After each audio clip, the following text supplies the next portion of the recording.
Hey everybody, today in the Modern Defender we are going to teach you how to carry, access, and deploy defensive pepper spray as a non-lethal self-defense option. Stick around.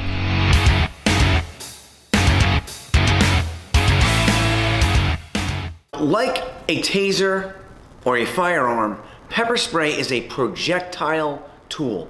It's a force multiplier that gives you the opportunity to get to the outside of an aggressor's forward motion and deploy a product that's going to make their eyes close and have an effect on their mucous membranes. You don't want to get caught looking for your pepper spray again. You want to be able to deploy it quickly and get it in the fight. When deployed properly, pepper spray will create an opportunity for you to defend against an aggressor and escape to safety. It'll also give you more time to assess the situation. Do I need to draw my firearm? Is it safe to leave the area? Has the threat ended? These are all things that pepper spray give you. They buy you time, and time will buy you options. Whenever you're out and about, your situational awareness needs to be at an elevated level. Knowing how to access and deploy your pepper spray efficiently gives you the ability to defend the attack, quickly escape to cover, and assess the situation. Has the threat stopped? Has it escalated? Can I safely leave the area? Properly deployed pepper spray gives you time, and time gives you options. There's one more really good point I want to make to you guys. If you've noticed in some of my videos when I do deploy pepper spray, I have my hand up in front of my face, okay? Now there's a couple of schools of thought where you just punch it forward, drive it out there, but what I want to do is I keep my hand up in front of the pepper spray for two reasons. One, my hands are still on guard.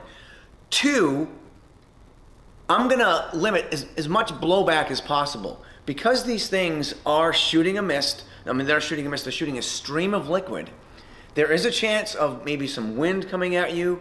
You don't want to spit in the wind. Well, you don't want to deploy pepper spray into the wind either. So keeping your hand up in front of the pepper spray to make sure it's not going to come back and hit you in the face, get your hands on guard and avoids any of that blowback that could happen in a situation where you've got to draw quick, get that into the fight. Who knows what direction the wind's blowing? You certainly don't want to deploy it into the wind, but you might not have a choice. So if you get into the habit of deploying it with your hand in front of your body, blocking any potential blowback, you're certainly better off getting it on your hand than into your own eyes. One of the things that's commonly overlooked in the everyday carry community, especially when it comes to pepper spray, is deploying pepper spray in conjunction with a high output flashlight. Even in the daytime, nobody's going to want to look at that. And in low light situations, pepper spray and a flashlight is a great 1-2 punch. You light them up, they can't see what's going on, they can't see that you have pepper spray in your hand, your hands are on guard, in a fighting position, ready to deploy, blinding them at the same time. Two schools of thought here. Hit them with the pepper spray while you're blinding them with the flashlight, or blind them with the flashlight, turn it off, they will look back at you, they'll have that dot in front of their eyes, they won't be able to see anything, open like a window, then blast them. Now pepper spray comes in a variety of different mixtures. You have some gel, which is a little bit safer to use indoors. You have the Saber Red, which is probably their best product right now. It's very powerful, and it's definitely going to have an effect on somebody if you get it anywhere near their mucous membranes. This is the one that I carry. It's a Saber 3-in-1. What I like about this one is it has the capsaicin pepper spray, it has a CS grade of tear gas, and it also has a UV marking dye, which is going to stay on the person that you sprayed it onto for days. They won't know it. It's only visible under a black light, so if somebody does commit a crime and you spray them, this dye is going to stay on them and help investigators identify that person if it comes to that, okay? And this one is more of a lipstick style one. This one's more of a mist. So this one is definitely going to have a secondary effect of the people in the environment, especially you. It's a very close range one, and it's more of a, it comes out more like a cone, and it's certainly more of an aerosol. These other ones here are more of a stream projectile pepper spray. This one's more of a liquid. These two are more liquid types. This one's a gel, so again, it's a little safer to use indoors. You're not going to affect the other people in the room. The only problem with the gel is you need a direct hit. It's not going to splatter like the liquid forms. I mean, this one, you hit them in the chest, it's going to go up, it's going to go everywhere, and even if they have glasses on, it's going to affect them.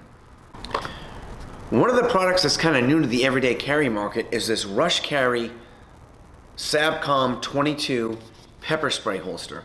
Now, the only one it works for is this Saber 3-in-1, which is the one that I carry, and it's quite effective. And what's really cool about this is it just slides in. You tighten it down by these screws so the retention is really good. And you just, for me, I just put it right on my belt. And if you see, it goes on my belt, and you don't even know I have it. And it's a great way of carrying pepper spray. One of the things that we do in our EDC classes, our concealed carry classes, is if you carry a firearm for self-defense, you have to carry pepper spray as a non-lethal self-defense option. And one of the things I love about this holster is you can conceal it perfectly fine, and if you need it, you can draw it quickly, get it into the fight, or, you know, just take the whole thing off and draw it that way. Regardless of your use, having pepper spray easily accessible on a belt holster is just, it really knocks down your draw time.